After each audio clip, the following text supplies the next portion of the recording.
শান্তির পথে। রচনা ও উপস্থাপনায় আমি শ্রী শ্যাম। কোথায় হারিয়ে গেল মোর চোখের জল, যা আমার মনকে করে হালকা? অতৃপ্ত মন ফিরে পায় নিজের অস্তিত্ব, যেথায় মন হয় তৃপ্ত। সেই চোখের জলের বড় অভাব।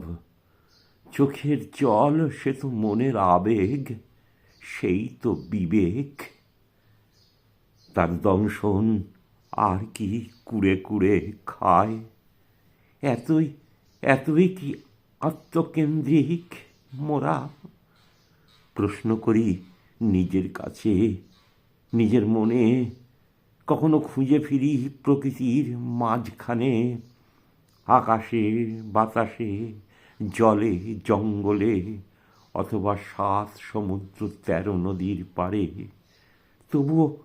তবুও কি খুঁজে পাই তারে? সত্যি কি বিবেকহীন মোর জীবন? খুঁজি তাই যেথায় পড়ে থাকে আমার মন। খুঁজতে খুঁজতে আমি এক পথহারা বিবর্ণ পথিক, যে ক্লান্তিহীন সীমাহীন পথে আসমুদ্র হেঁটে চলেছি এক শান্তির আশায়। নমস্কার।